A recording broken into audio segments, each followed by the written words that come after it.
tanto electrónica como historia clínica convencional. Vamos a empezar con la presentación. La idea es dedicar este tiempo a comentarles los problemas que nosotros vemos con la documentación en la defensa de los casos que hemos llevado a lo largo de todos estos años. Claramente vamos a darle una importancia central a todos temas médico-legales, pero antes de empezar con hablar de estos temas médico-legales, a mí me gustaría hacer unas pequeñas reflexiones sobre la importancia de la documentación, más allá de que pueda servirnos o no en la defensa de casos judiciales.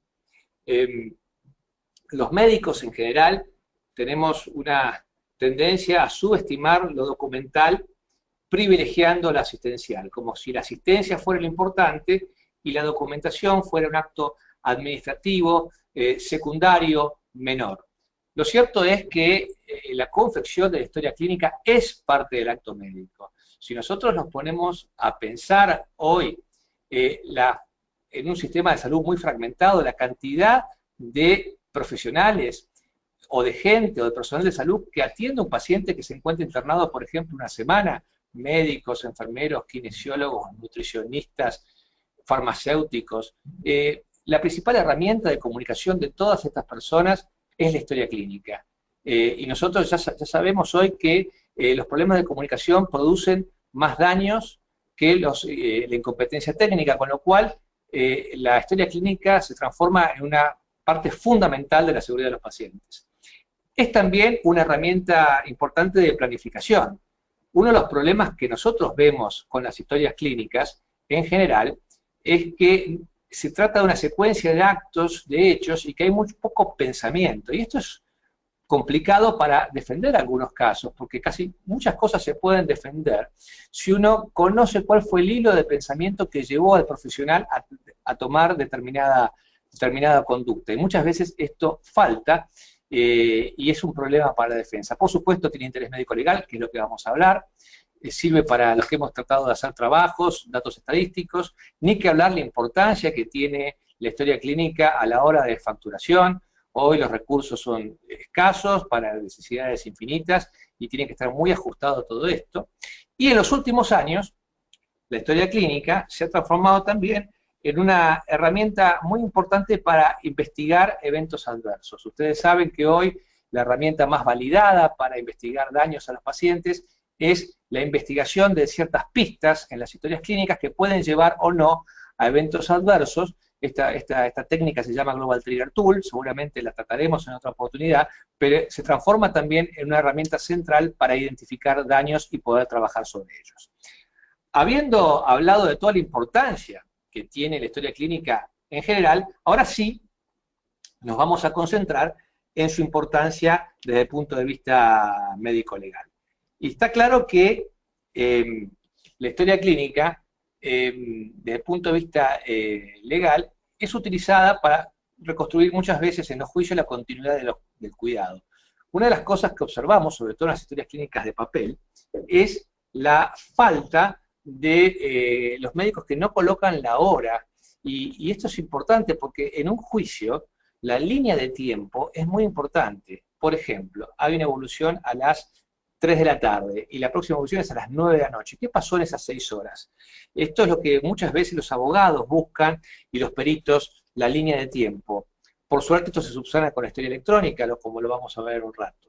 Es también la única evidencia disponible al pasar los años. Ustedes saben que hoy el promedio de demanda desde que ocurre el acto médico está pasado cerca de los 2 años, y pensemos que en 2 años un médico de guardia, por ejemplo, que ve 70 pacientes por día, 60, 50, puede haber olvidado absolutamente lo que pasó, pero el paciente y su familia no va a olvidar ese día en el cual su vida se modificó para siempre. Entonces, esto es un tema importante. La historia clínica es lo que se va a parar para defender o eventualmente para condenar muchas veces el accionar de los médicos.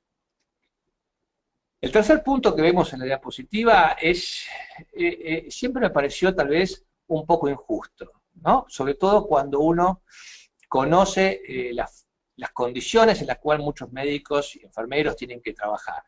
Pero lo concreto es que hoy, para la justicia, la historia clínica es un reflejo de la atención brindada. Es un verdadero espejo. Una atención, una historia clínica desprolija, sucia, incompleta, hace pensar en una atención médica de ese tipo, deficiente.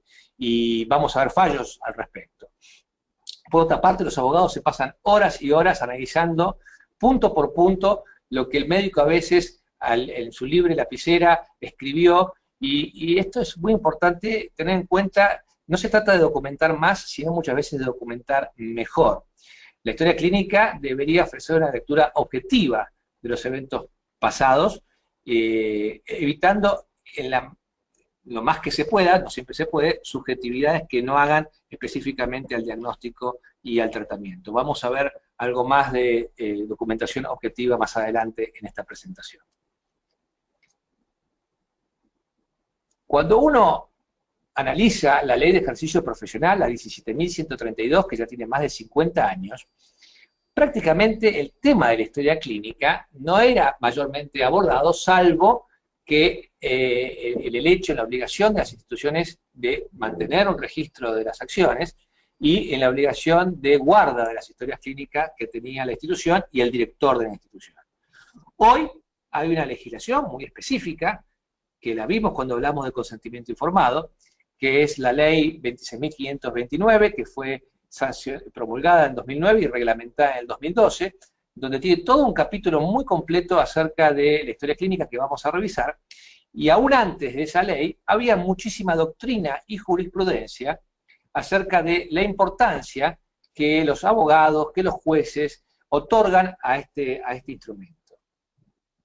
Si analizamos este fallo, que es del 2011, un fallo de Cámara, vemos claramente cómo la pobreza en la historia clínica, es decir, las omisiones, la falta de registros, llevaron al tribunal a reforzar una presunción de falta de diligencia.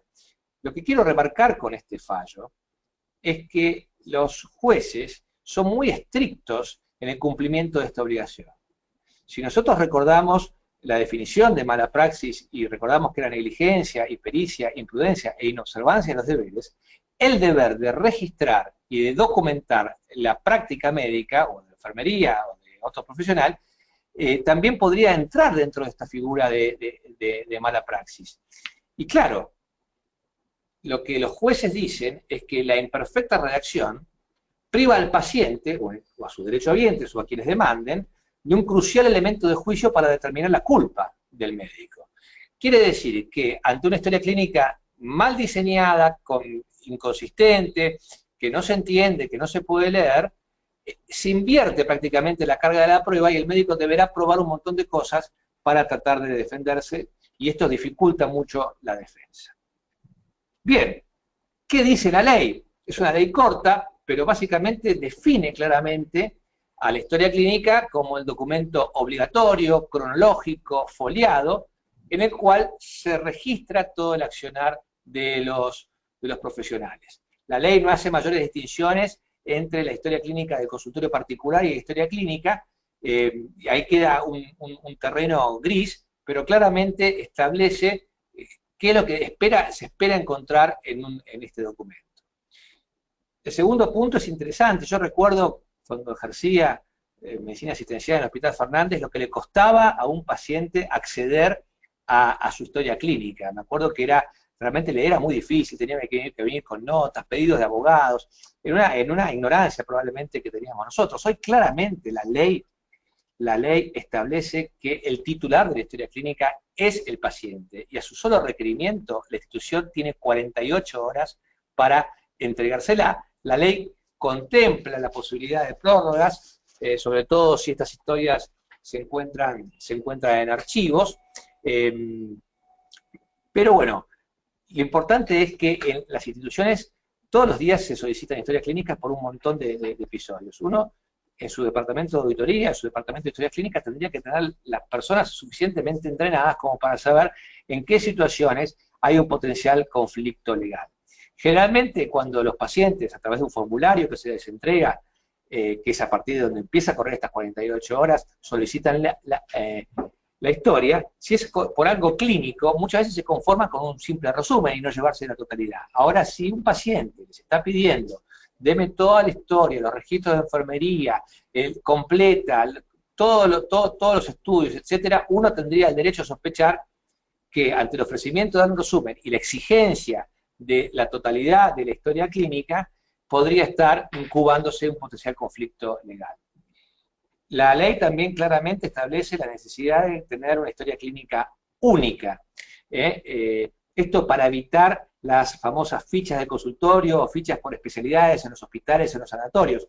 Claramente uno puede tener separada esta documentación, pero tiene que estar absolutamente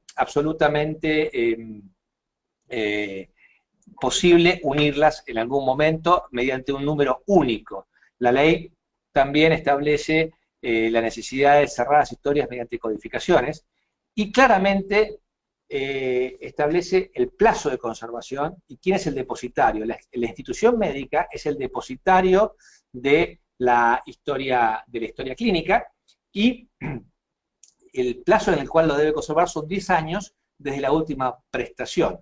Cuando se vencen estos 10 años, la ley habla de que habría que avisarle al paciente que se va a destruir su historia clínica, cosa que en la práctica es prácticamente imposible de realizar y también genera un cierto gris en esta situación. Hay que tener en cuenta que si bien hoy el plazo de prescripción legal de una acción civil es de 3 años a partir del cambio del Código Civil, esto no quiere decir que la historia clínica también haya que tenerla solamente 3 años, sino que uno conserva la historia por 10 años por muchas más cosas que la posibilidad de ser demandado, ni que hablar en casos de pediatría. Habiendo dicho todo esto, la pregunta que yo les quiero hacer, y vamos a hacer el primer sondeo, es si le damos a la historia clínica la importancia que realmente tiene. Bien, este sistema de webinar tiene la posibilidad de realizar sondeos. Vamos a hacer el primer sondeo de los 2 que vamos a hacer hoy, de los 3, y la pregunta que yo les quiero hacer es ¿cómo consideran que son las historias clínicas en sus instituciones? ¿Cómo documentan los médicos? ¿Bien, regular, mal o pésimo? Y como esto es anónimo, les pido que sean absolutamente honestos.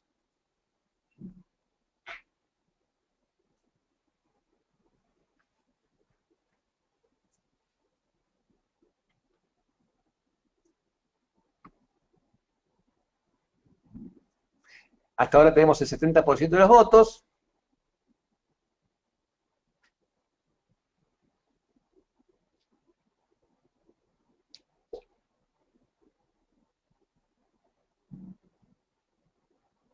Bien, vamos a cortar porque tenemos una tendencia clara, como las elecciones.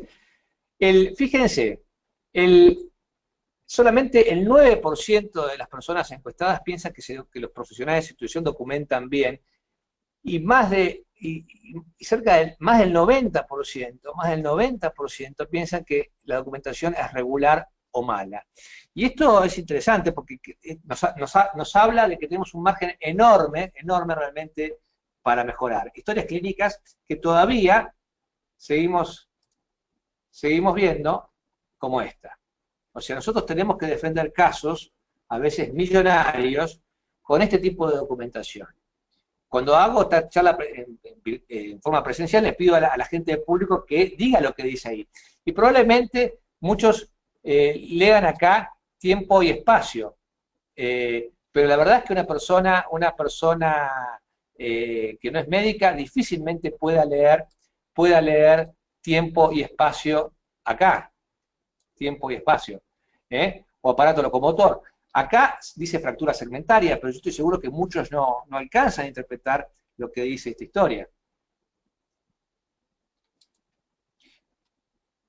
Bien. Vamos a pasar a otro ejemplo.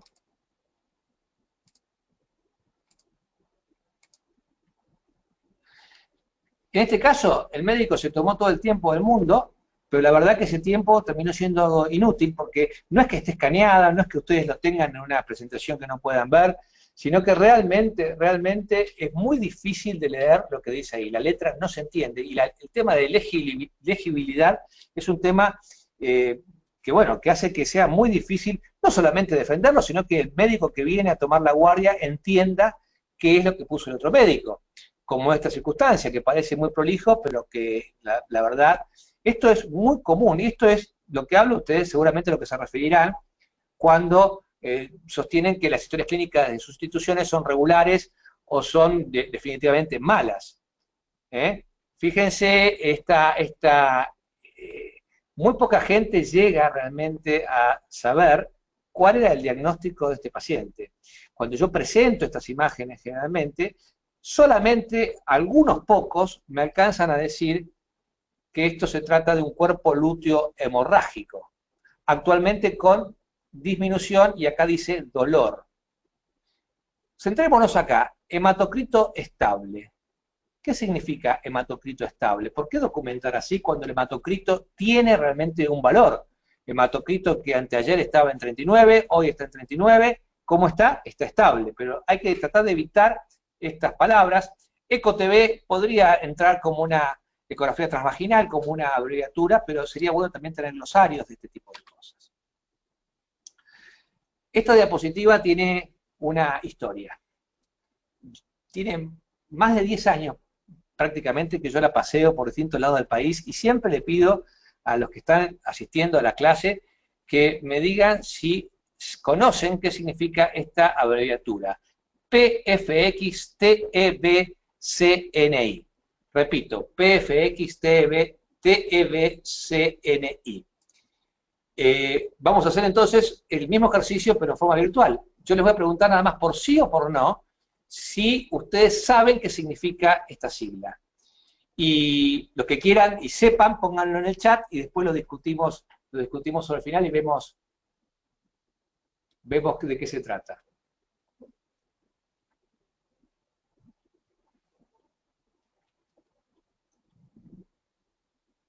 Acuérdense siempre de apretar el botón enviar para que tengamos los datos. Bueno, ya tenemos una tendencia, un guarismo, ha votado cerca del 90% de los asistentes, y fíjense, el 96% de los que llegaron a ver esto no tienen ni idea de qué significa. ¿Para qué escribió el médico PFXTBCNI? Imagínense que le dije, ya te puse todo en la historia, tenés que hacer PFXTBCNI. Cuando el 90% de la gente que lo va a leer no entiende qué es lo que allí dice. Y la anécdota tiene que ver con esto. Generalmente la respuesta es así, hasta que un día, en un curso de la Universidad Católica, una médica, que estaba en la primera fila, lo recuerdo como si fuera hoy, me dice, doctor Víctor, por favor, lo conocemos todos, profilaxis tromboembolismo venoso con presión neumática intermitente. Es una sigla que usamos todos los hematólogos. Bueno, ahí yo le dije a esta doctora, dije, bueno, sería fantástico que nos enteráramos todos de que esta sigla es una sigla habitual en el uso, porque la verdad que cuando usted pone eso en la historia clínica, el médico que la lee o el otro profesional no tiene ni idea de lo que usted quiere estar poniendo, con lo cual la comunicación realmente se dificulta. Como también se dificulta en los casos en los cuales, bueno, esto parece una amenaza de bomba de ISIS. Si uno lo ve así, parece árabe. Créanme que muchas veces es un verdadero problema cuando los mismos médicos en mediaciones no se entienden su propia letra, no entienden su propia letra. Y esto es un problema. Fíjense, imaginémonos, ahí vemos paciente lúcido, compensado hemodinámicamente, buena entrada bilateral de aire. Supónganse que tuviéramos que discutir un caso, la presión arterial que tenía este paciente, y los peritos tuvieran que opinar. Y yo les preguntara, ¿qué presión arterial tiene este paciente? ¿Tiene 51? ¿Es sistólica? ¿51,98 de saturación? La verdad que es muy difícil defender, fíjense, firmas sin aclaración, muy difícil trabajar con documentación de esta manera. No tenemos tiempo hoy de hablar en detalle, lo vamos a hablar cuando hablemos de riesgos en cirugía, de las evoluciones que realizan cirujanos, traumatólogos y en general las especialidades quirúrgicas. Les pongo esto como ejemplo, una típica evolución de cirujano. Fíjense, 3 días, 13, 14, 15, buena evolución, sigue bien, sigue muy bien, se retira sonda, alta. La verdad que para documentar así lo podría hacer un familiar del paciente que estuviera acompañándolo, porque desde ya les voy aclarando que el bien o el bueno son términos subjetivos que hay que tratar de evitar en las evoluciones. Siempre que ustedes pongan bien, traten de poner por qué está bien, o hay una buena evolución, por qué es una buena evolución. Porque evidentemente este paciente no siguió tan bien porque terminó en un juicio. El tema del alta, sí, alegremente puesto y sin ningún tipo de especificaciones, también es otro tema que lo vamos a discutir en unos minutos. Otro problema, desde ya les adelanto, otro problema de las historias clínicas quirúrgicas es que los cirujanos muchas veces no justifican sus cirugías, no se documenta el baño prequirúrgico, no se documenta la profilaxis antibiótica, no se documentan las evoluciones, sobre todo cuando pasa unidades cerradas, y esto complica mucho la posición de esos profesionales. Yo recuerdo en oftalmología el ojo rojo, lo que no recuerdo es el ojo tranquilo. Y esto es una cosa que uno tiene que empezar a ir desterrando, es decir, tratar de documentar. La historia clínica no son apuntes de facultad, es un documento que muchas veces está en manos de muchas personas y hay que tratar de documentar con términos técnicos y términos médicos. Cuando uno ve los juicios y ve el trabajo de los peritos en general, lo primero que hacen es dividir la historia que escriben los médicos y la historia que escriben los enfermeros. Y claro, los médicos no revisamos lo que escribe enfermería muchas veces, y hay grandes discrepancias. Ustedes se sorprenderían de las diferencias entre lo que escriben los médicos y lo que escriben los enfermeros. Muchas veces aparece paciente sin dolor, uno va a la hoja de enfermería, paciente que se queja continuamente de dolor. El médico coloca paciente febril, vamos a los registros de enfermería, 38.2. Muchas veces aparecen registros también con signos vitales anormales, por ejemplo, el caso típico es signos de hipertensión con pacientes hipertensos y que no se tomó ninguna conducta, o discontinuidades en la atención, inconsistencias, falta de documentación de los procedimientos realizados, discrepancias entre lo que se indicó y lo que está verdaderamente verificado como que se administró. Todas estas son cosas que nutren muchas veces el trabajo de los peritos y hacen que se complique la defensa de los casos. Tenemos que trabajar muy fuerte sobre el tema de las abreviaturas. De hecho, todos los que trabajan en seguridad del paciente y hay recomendaciones puntuales, incluso de la Organización Mundial de la Salud, la necesidad de limitar las abreviaturas a lo mínimo posible y tratar de estandarizar. Yo creo que un trabajo grande que hay a nivel de las instituciones es que cada servicio tenga una especie de glosario de cuáles son las abreviaturas aceptadas en el servicio. Evidentemente hay abreviaturas de uso internacional, como la de infarto, IAM, etcétera, pero yo acá destaqué algunas de las abreviaturas, por ejemplo, de dosis, que llevan a errores. Es decir, UI, la U de unidad internacional se suele confundir muchas veces en las historias clínicas manuscritas con un 0, y esto hace que la dosis se dé por 10. Muchas veces los pediatras, el signo de microgramo, cuando se coloca el signo micro, se puede llegar a confundir con miligramo y esto genera alteraciones de una sobredosis por 1000, ni que hablar cuando se pone el cc en vez de mililitros, que se pueden confundir también con 0, o los signos mayor y menor, que también la gente suele confundirse. Entonces, hay que adoptar, o por lo menos poner el foco en el problema de las abreviaturas, ni que hablar, sacando de dosis, las abreviaturas como las que vimos recién, que la gente no las entiende, porque cada especialidad cada vez tiene más abreviaturas. Entonces, llegado a este punto, ya nadie duda que la historia clínica debiera ser legible, debiera ser contemporánea. Obviamente no se pretende que el médico simultáneamente a la atención esté documentando. Uno puede hacer evoluciones tardías. Uno puede evolucionar, por ejemplo, a las 3 de la tarde y comentar lo que pasaba a las 10 de la mañana. Pero esto tiene que quedar registrado. Claramente la ley de historia clínica incluso se mete en la forma en la cual tienen que ser los asientos, cómo se tiene que corregir. Si uno se fija en la ley esa que comenté previamente, en el artículo 15, dice que la historia clínica tiene que tener, parece un tratado de semiología. Es como que los médicos no nos hemos sabido autorregular y tuvo que venir el legislador a decirnos qué es lo que se espera encontrar en una historia clínica o cómo se debe corregir. Ustedes saben que hoy, por ley, los errores deben ser salvados y se debe poder leer lo que estaba abajo, poniendo la palabra error y realizando una enmienda. Tiene que ser objetiva, vamos a hablar sobre esto, tiene que ser racional, tiene que haber pensamiento y tiene que ser completa, por supuesto. Entonces, es importante llegar a tener una verdadera documentación lo más objetiva posible. Limitarse en general a lo que se palpa, se ve, se toca, se huele o se escucha. Claramente hay una diferencia entre poner herida bien o, por ejemplo, herida seca, limpia, afrontada sin flegosis. Es cierto que se escribe un poco más, pero marca todo un campo distinto. Es lo mismo cuando uno pone abundante secreción seromática. ¿Cuánto, doctor? Abundante. ¿Qué tal si tratamos de objetivar? A veces no se puede fácilmente, siempre es bueno tratar de objetivar el aproximado en mililitros, pero si no, mancha 3 apósitos en 1 hora, mancha apósito, colchón, sábana, uno ya tiene una idea de que eso es abundante.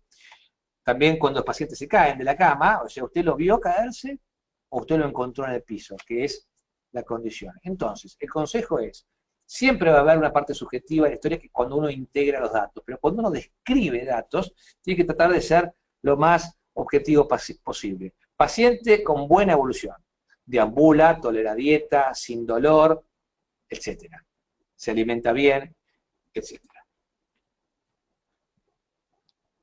Acá quiero hacer un paréntesis, porque muchas veces vemos en las historias clínicas especies de guerra, gente que dirime disputas personales, viejos recelos, problemas, o que hace verdaderamente catarsis en las historias. Todos sabemos las condiciones en las cuales muchos médicos o enfermeros tienen que trabajar, pero muchas veces esto termina, esta frustración o este burnout, estos problemas terminan volcándose en la historia clínica del paciente, y tiene que quedar claro que la historia clínica no es un lugar ni para culpar a las personas, ni para deslindar responsabilidades, nada que no haga a la atención del paciente. Y como ejemplo, esta también es una diapositiva clásica que tiene ya más de, fíjense, esto es del 2005, es decir, tiene más de 12 años.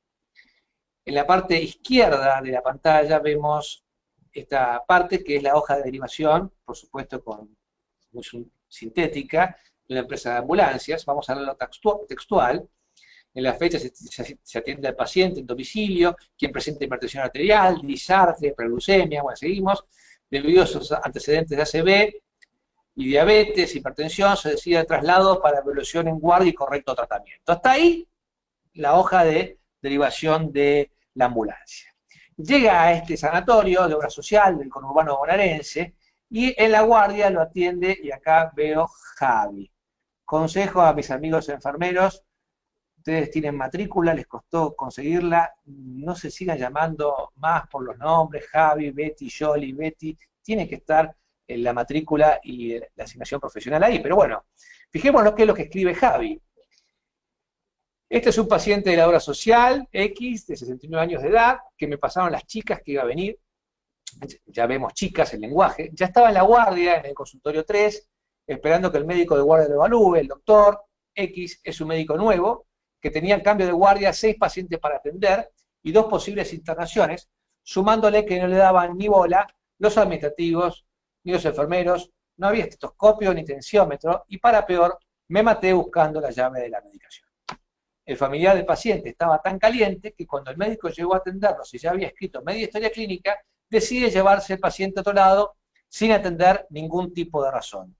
Esta es la realidad, a otra cosa mariposa se ha dicho Javi, una frase que ya es histórica. Bueno, como ven, esto está en un juicio. Esto está en un juicio. Imagínense que ustedes fueran la compañía de seguros de esta clínica, en qué posición se coloca la clínica y su propio asegurador con estos comentarios que están en un juzgado. Y debo reconocer que a lo largo de estos años me he encariñado con Javi y siento empatía también por él, porque conozco este lugar y muchas de las cosas que él dice son ciertas, o sea, carencia de recursos, de problemas múltiples, y la verdad que Javi está sobrepasado y correspondería sin duda a algún tipo de nota de dirección, de carta explicativa, de denuncia de incidentes. Lo que no va es a la historia clínica. Otro ejemplo, uno lee esta evolución. Solicito ecografía renal, no se pudo realizar por falta de tiempo del radiólogo, queda pendiente hasta el lunes. Uno intuye de lo que está viendo en esta evolución que el médico está realmente enojado con el ecografista y pone esto en historia clínica.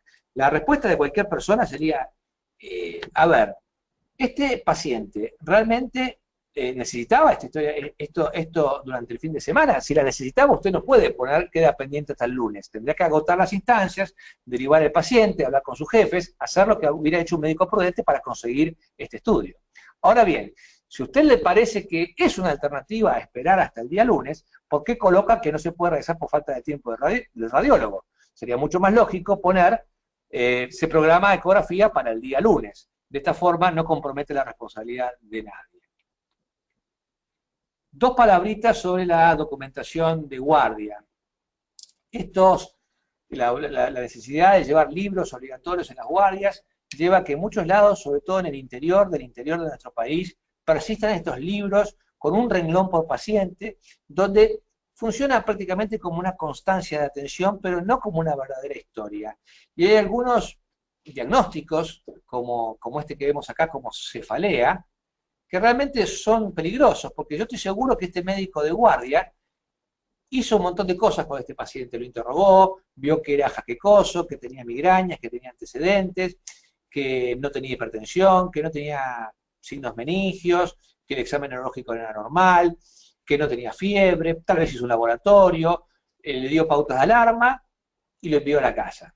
Ahora bien, este paciente, pongamos el ejemplo típico de que tenía una hemorragia meningia, desaparece, termina en institución, hace vasospasmos, se muere y la demanda llega a los 3 años o a los 2 años. Si nosotros queremos defenderlo, el médico no se acuerda nada y lo único que tenemos para hacerlo es cefalea.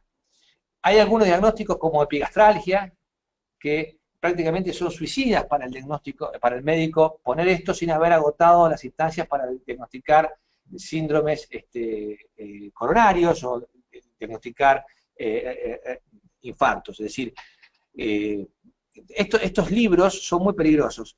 Como también lo son, algunos, vamos de lo peor a lo mejor, digamos, otros libros son de texto libre, donde el médico puede expresarse y anotar todo lo que quiera en cada paciente.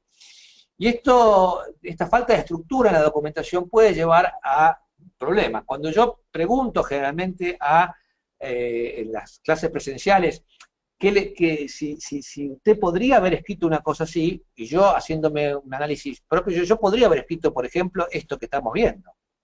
Aplastamiento dedo índice, mano izquierda, con herida cortante, radiografía de mano, férula, reposo 3 días, antibióticos, cefalotina más diclofenac. Bueno, es una evolución estándar del médico de guardia, que la coloca al correr de la pluma. Ahora bien, cuando hay problemas, uno se da cuenta que a esta documentación le faltan muchísimas cosas, básicamente porque no tiene la estructura de lo que hay que documentar, el chip de documentación de lesión o de herida. Fíjense, no está establecida, explorada la sensibilidad. ¿Qué pasaría si tiene una lesión nerviosa? La motilidad, la lesión tendinosa, los pulsos, alguna lesión vascular. La radiografía de mano, ¿qué dio? Porque el paciente puede decir, yo tenía la mano destrozada y se comieron una fractura. No está informado. Tampoco está el estatus antiletánico, no está el mecanismo del corte, no está la sutura, etcétera, etcétera, etcétera. Falta muchísima información. Por eso en la documentación de guardia lo más útil es tener, y nosotros siempre recomendamos, y muchas instituciones así lo hacen, especies en estos libros, que se gasta un poco más de papel, de sellos que obliguen al médico a ir documentando las distintas cosas que tiene que documentar del síntoma. Aún no pretende que en la guardia se haga una historia clínica entera como de internación, pero sí tiene que ser mínimamente explorado el motivo de consulta. Muchas veces se confunde el motivo de consulta con la impresión diagnóstica, aún con impresiones diagnósticas presuntivas y con tratamientos sintomáticos.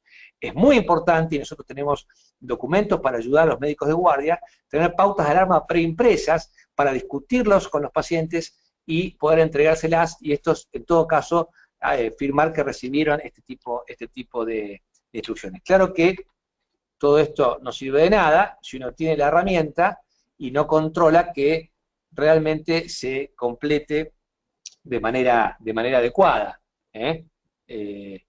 Fíjense en este ejemplo, por ejemplo, donde dice dolor abdominal.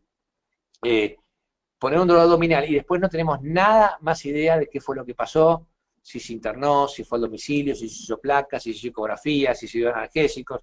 Esto es un problema serio. De hecho, ustedes saben que el 20% de las demandas que recibimos vienen de guardia de emergencias y podemos hablar de este tema más adelante.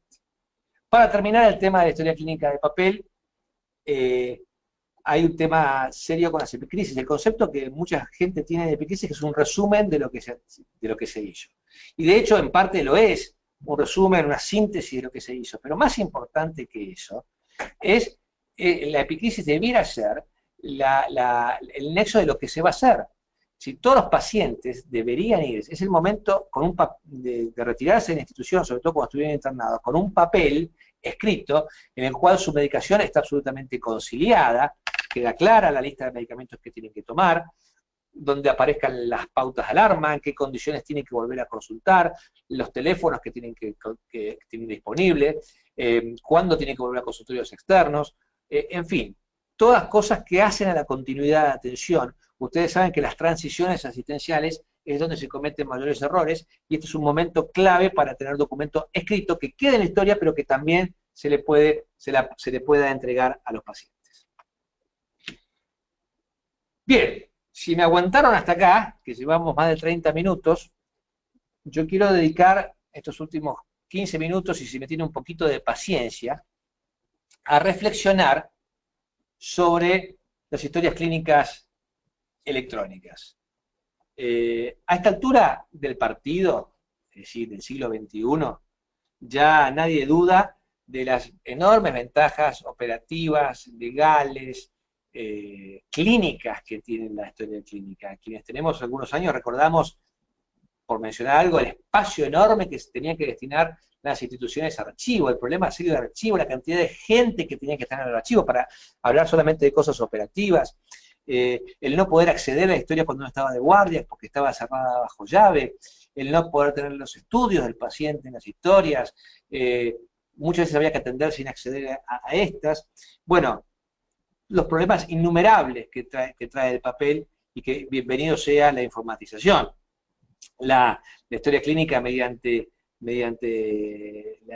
digital es siempre legible, siempre firmada, siempre con fecha y hora, se evitan correcciones, se evitan tachaduras, siempre está accesible en todo momento, se puede consultar a distancia, pueden incorporarse imágenes, se pueden analizar y agregar datos, se codifica automáticamente con las enfermedades, facilita claramente los procesos administrativos y los sistemas de reporte. O sea, claramente la historia clínica electrónica tiene ventajas potenciales enormes. Y digo potenciales porque vamos a ir avanzando en este concepto. Lo primero que quiero destacar es que la historia clínica electrónica no es la versión computarizada de la historia clínica de papel, solamente para poder leer mejor. O sea, se trata de un verdadero, o de eso debe ser, sistema de información que debería, y pongo potencial nuevamente, estar al servicio del usuario, dándole la posibilidad de documentar mejor, prescripción electrónica, recordatorios de práctica, ayudas a la decisión clínica, alertas sobre condiciones del paciente, portales de participación del paciente para que el paciente también participe en esta historia. Es decir, claramente debería ser un sistema de información completo que tendría que estar al servicio del usuario, y no el usuario al servicio del sistema, que es lo que pasa muchas veces en muchísimos casos. Hoy, a más de 15 años o 20 años de historia de informatización en medicina, está claro que la historia clínica electrónica ha ayudado mucho con todo lo que es la gestión, pero todavía tiene una deuda con la calidad y la seguridad de los pacientes. O sea, no terminamos de aprovechar toda la potencialidad que tiene. Los otros días, volviendo de reunirme con mis amigos, mis queridos amigos del Hospital Británico para discutir temas de calidad, de seguridad, como lo hacemos habitualmente, espero que me estén escuchando, les mando un saludo, paso por la esquina de Caseros y Pedriel y veo este enorme cartelón donde claramente el hospital muestra el esfuerzo que está haciendo para informatizarse. De hecho, el hospital ha hecho una inversión millonaria, está haciendo una inversión con el objetivo, como bien dice el cartel, de mejorar las historias, mejorar la historia, mejorar tu historia, en este caso, la historia del paciente. Y esto me llevó a reflexionar. Claramente este es el objetivo final de todas las personas que deciden informatizarse, que las cosas sean mejores. Y la pregunta que cabe, y acá ya no hablo más del Hospital Británico, sino en general, si la informatización en salud está realmente mejorando la historia. Si está mejorando la historia de los médicos, de los enfermeros y de los pacientes. Y esa es la pregunta que uno tendría que hacerse. Este es un dibujo clásico que fue publicado en un trabajo interesante en el Journal de la Asociación Médica Americana en 2012, que muestra el dibujo o la percepción que una nena de 7 años tiene de su visita al pediatra. Vemos en el centro de la imagen a la nena con la enfermera de consultorio. Aquí vemos a la mamá que está con su hermanito atrás. Y a quién vemos acá, de espaldas a todos, el médico que se encuentra tipeando en su computadora.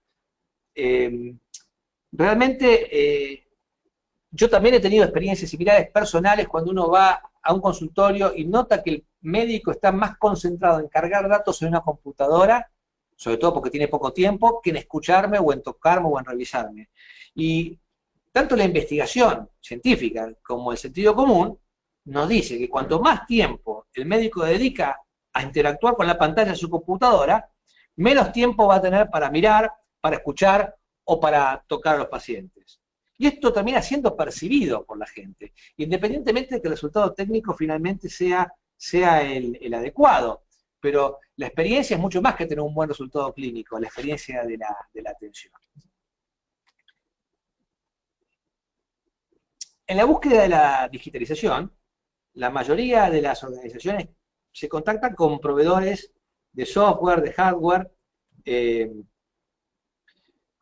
generalmente tienen soluciones tecnológicas prediseñadas que han sido exitosas en otras instituciones.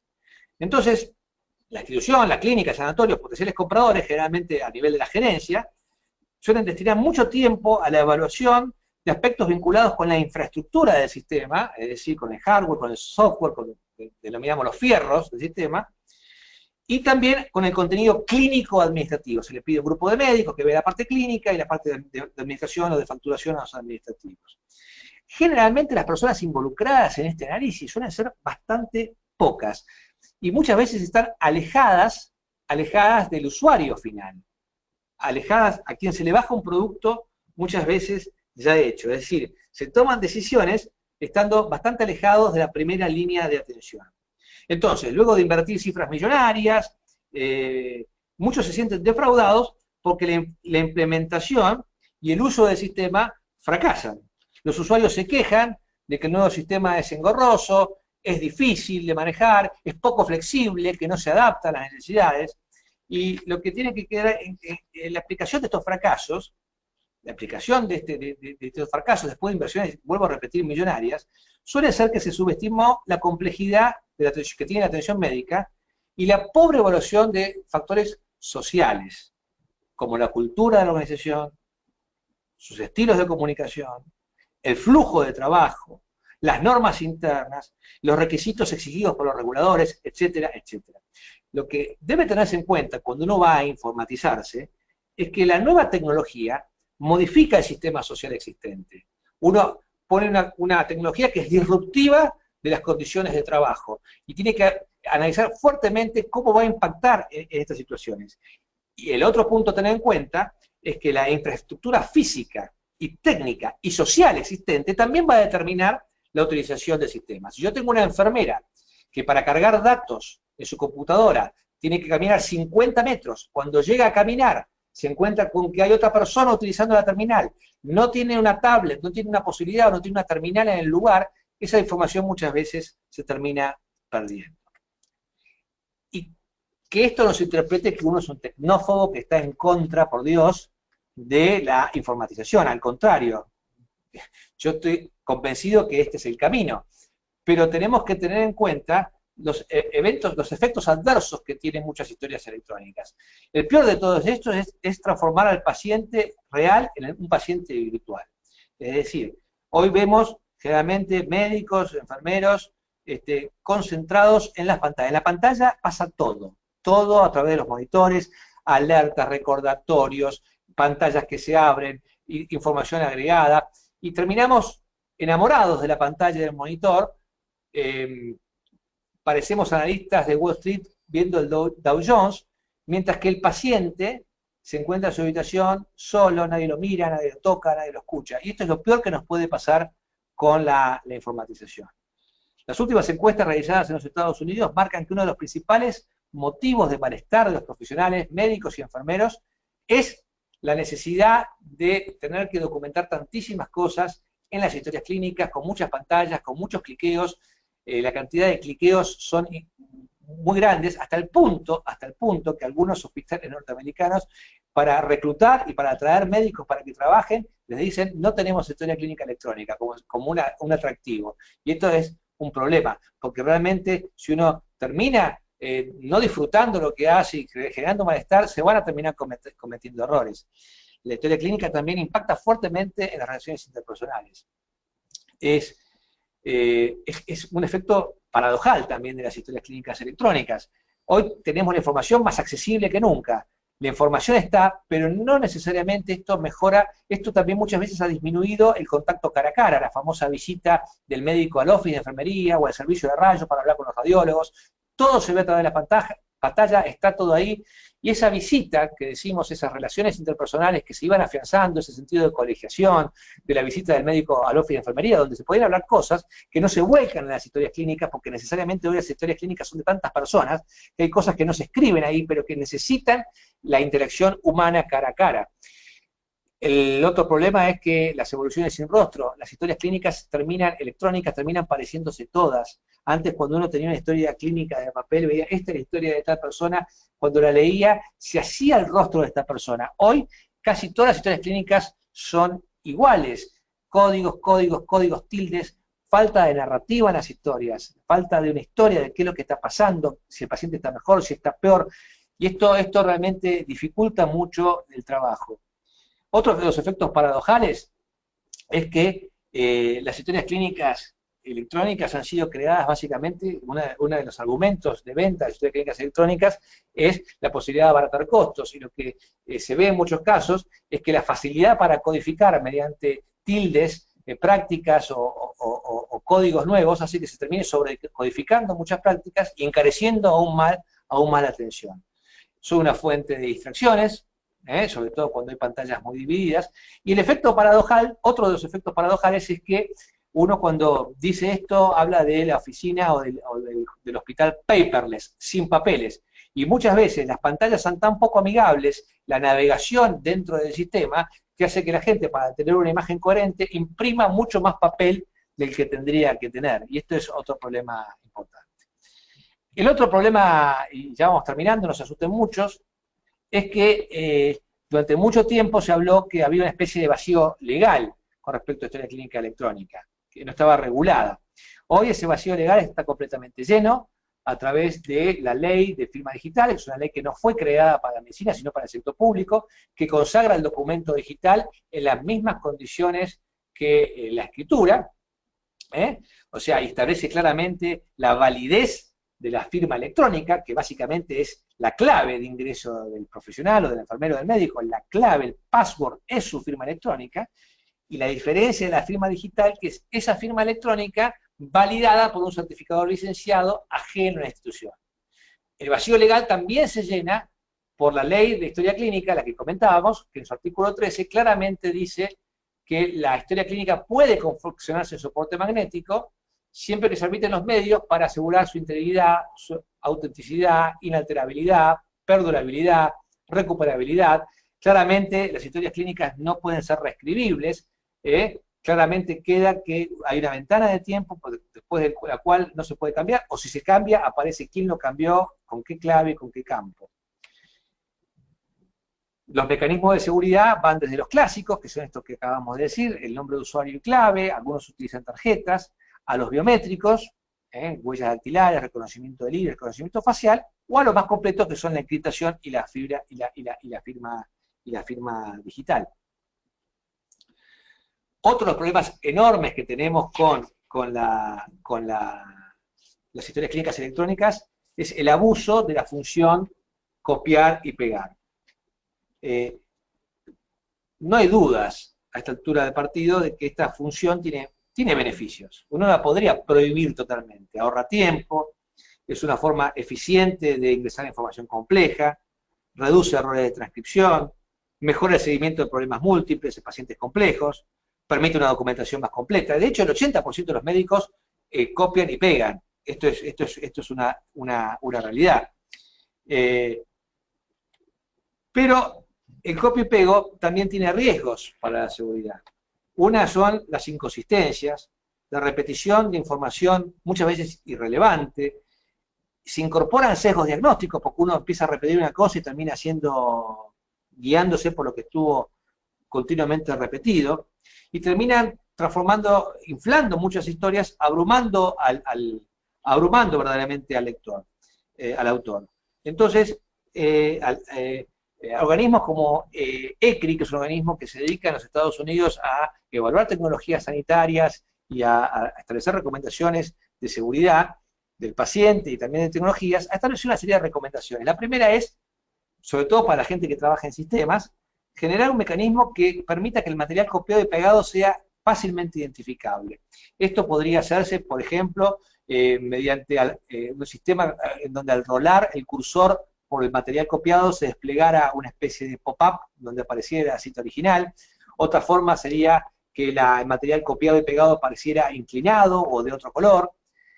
Es importante también garantizar que la procedencia del material copiado y pegado se encuentre inmediatamente disponible para poder saber quién fue el autor original de la cita y cuándo fue esto, y que la gente se entrene adecuadamente en el uso apropiado del copiar y del pegar. Por último, uno debería estar en su institución monitoreando estas prácticas para saber cuáles son los patrones de comportamiento de sus profesionales, quiénes son los que más copian y pegan, y si realmente están haciendo un uso prudente de esta herramienta, que como digo, es una herramienta útil, pero que debe estar lo más controlada y acotada posible. Otra de las cosas que nos gusta destacar es que todo médico, enfermero o gente que va a interactuar con la historia clínica electrónica a través de historia clínica, debiera firmar, como ocurre por ejemplo en el Hospital Italiano de Buenos Aires, una especie de compromiso de respetar la política de confidencialidad de la institución. Claramente deben comprometer a no acceder a información que no les compete. Esto pasa cuando se interna, por ejemplo, un paciente famoso o un caso famoso, que todos los médicos quieren averiguar qué es lo que está pasando con ese paciente. También debe quedar claro que la clave de ingreso es su firma y que usted no puede entregar esta firma a otra persona para que haga los registros electrónicos, que esto tiene penalidades, como tampoco la de utilizar el nombre de usuario de otra persona, porque es como si uno estuviera prestando su firma. Todo esto tiene que estar claramente especificado en esta especie de compromiso de los profesionales con respecto a lo que van a hacer. Y por último, uno quisiera evitar totalmente el papel, pero esto a veces es imposible. Hay las condiciones en las cuales se exige tener papel son para los derechos personalísimos, y dentro de estos derechos se encuentra el consentimiento informado, o sea, esto sí tiene que ser manuscrito de puño y letra, la negativa al tratamiento y directivas anticipadas, con lo cual no hay posibilidad de evitar el papel en estos casos, debiendo ser un archivo especial para todo este tipo de cosas. Bueno, hemos llegado al final de esta charla. Vamos a habilitar el chat en un momento. Yo les quiero recordar que los pueden consultar en cualquier momento. Esta charla va a quedar grabada en nuestro canal YouTube, les vamos a mandar el link para que la puedan tener y la puedan difundir. Estamos cada vez más activos en las redes sociales. De hecho, yo a través de ese hashtag SecPass y el @Fabián Vítolo, todos los días estoy colgando información de seguridad del paciente, lamentablemente muchas en inglés, pero en cuanto hay material en español, y todo el material que producimos en Noble está colgado ahí, como también muchas veces en el Twitter de Noble Seguros. Los invito a seguirnos y a seguirnos también en nuestro canal YouTube. Antes de pasar al chat, vamos a elegir entre todos el tema del próximo seminario virtual, que lo vamos a hacer el viernes 24 de noviembre. Los temas que les doy para elegir, en este caso son más de calidad y seguridad, para salir un poco de los temas legales. Pueden elegir más de una, y ahí tienen las opciones, las 4 opciones, para que voten y ya definamos cuál es la que vamos a hablar.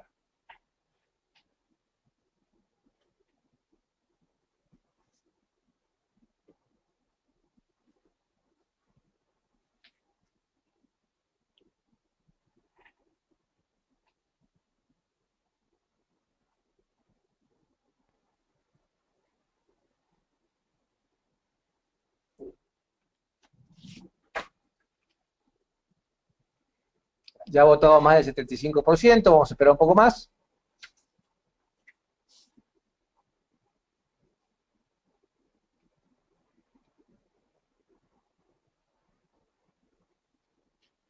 Bien, ya hay una tendencia clara, así que ya ha votado más del 85%. Me encanta que el tema que hayan elegido es comunicación y trabajo en equipo. Es un tema enorme, enorme. Voy a tratar de que no sea tan larga como esta. Yo les pido 1000 disculpas por el tiempo, porque uno se entusiasma hablando. Vamos a abordar el tema de comunicación y trabajo en equipo, entonces el 24 de noviembre. Ustedes saben que la comunicación y la falta de trabajo en equipo produce más daño que la incompetencia técnica, así que es un tema que a mí me gusta mucho abordarlo. Bueno, tenemos unos minutitos para charlar, para ver el checklist, para ver, perdón, el chat. Y bueno, voy a tratar ahora vamos a poner la cámara y ver si han chateado. Veo muy pocas preguntas.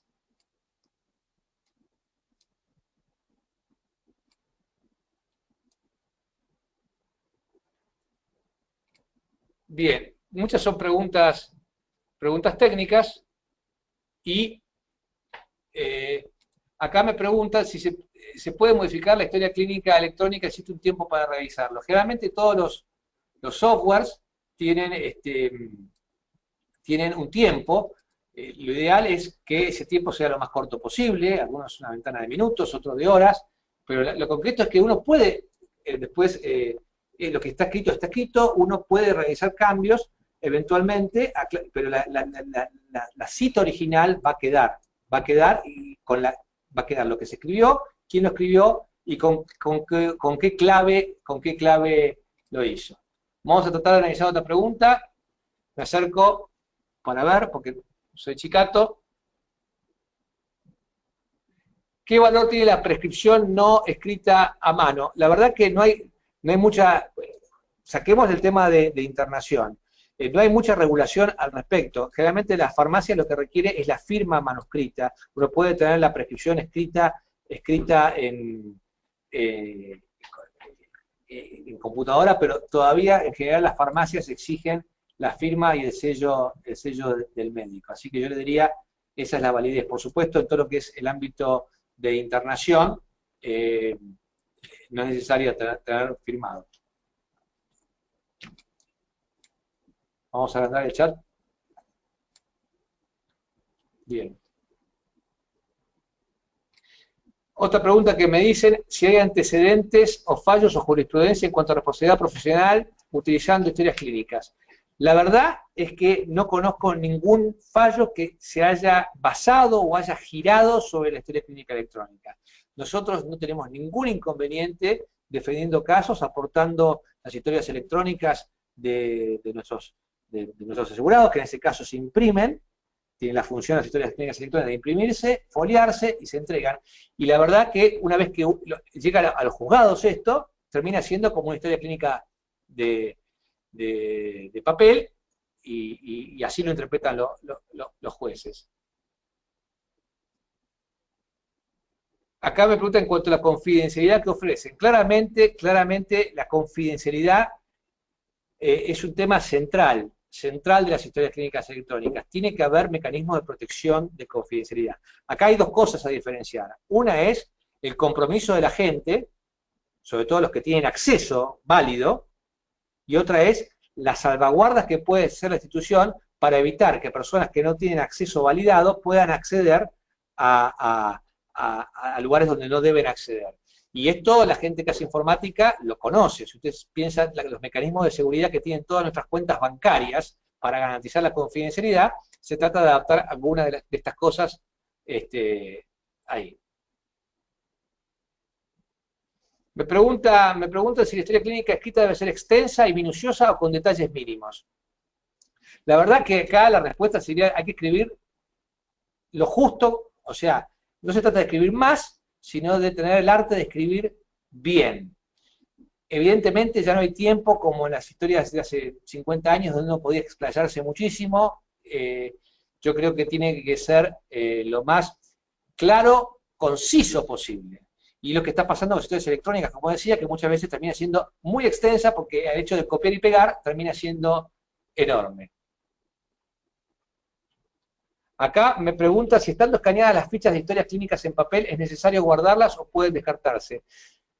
Yo consideraría que si uno las tiene guardadas y escaneadas, podrían ser utilizadas, pero eventualmente sería más prolijo cuando uno va a escanear, tener la y va a desprenderse de todos los archivos, por ahí contar con un escribano que certifique que lo que es escaneado coincide con el original, que quedaría más prolijo. De todos modos, no he visto ya le digo, jurisprudencia sobre problemas al respecto.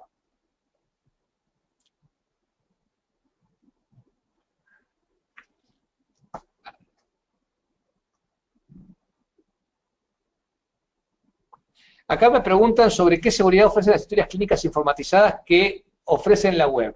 Acá nos metemos en un tema que yo lo he investigado, porque hoy cada vez más hay sistemas informáticos que están en la nube. Y acá se genera un tema. El tema de seguridad, usted sabe que los sistemas informáticos, en general, tienen, así como están las acreditaciones institucionales, los sistemas informáticos también acreditan por acreditadores de prestigio internacional. Entonces uno tendría que ver cuando va a contratar un software, cuáles son las acreditaciones que tienen a nivel internacional esos usuarios. Por otra parte, el tema de la nube, ya no hay mayor problema de seguridad. En general, si están acreditados, si tienen los mecanismos de seguridad con un acreditador que ha validado que tiene estos mecanismos. El tema de la nube es que muchas veces los servidores están, por ejemplo, en San Pablo, en Brasil o en otros países, y ahí se genera un tema legal de tener información de la Argentina en un servidor externo, y esto puede generar algún tipo de conflicto legal. Bueno, ya he abusado del tiempo de... Bueno, voy a contestar esta última pregunta, porque tiene que ver con la responsabilidad médica de los residentes. Me preguntan, en cuanto a la responsabilidad profesional, ¿qué sucede en el caso de residentes que firman la historia clínica sin estar avalados por un médico responsable? Bueno, claramente, acá el médico residente es un médico y como tal tiene la responsabilidad de todo profesional, independientemente de la responsabilidad que le quepa al médico que está de planta, que está encargado de supervisarlo. Es decir, el médico, el residente responde por su firma y eventualmente, si no firmó el médico responsable y se produce algún error, alguien podrá también eventualmente adjudicarle responsabilidad al médico responsable por su falta de supervisión. La última, si me preguntan si existe algún ente certificador de firma digital, tengo entendido que la AMA estaba en camino a convertirse en este certificador. Yo todavía no conozco que haya alguno que esté activo, Pero claramente la ley especifica claramente que los colegios médicos o entidades como la Asociación Médica Argentina podrían transformarse en certificadores digitales. Yo creo que es una cuestión de tiempo nada más para que esto ocurra. Bueno, hay otras preguntas. Yo les agradezco muchísimo la participación. Los invito a sumarse a nuestro Twitter, de Fabián Vítor, a Noble, y esto le va a quedar grabado también en la página, en nuestro canal de YouTube, al cual también los invito a suscribirse. Les vamos a mandar el link para que tengan esta presentación y eventualmente, si les pareció interesante, la puedan compartir y ustedes utilizarla para capacitar. Les recuerdo la importancia de bajar, aprovechen a bajar en este momento los documentos. Bueno, vamos a terminar en este momento y ahora el sistema va a cerrar. Ustedes va a parecer que salieron totalmente, pero inmediatamente les va a aparecer una encuesta sobre qué les pareció este seminario. Para nosotros es muy importante que completen esta encuesta porque nos da una idea de dónde estamos parados. Entonces, se va a cerrar, va a aparecer la encuesta, les pido que la completen, y bueno, y nos vemos entonces, les mando un saludo muy grande, y nos vemos el 24 de noviembre con comunicación y trabajo en equipo. Saludos a todos.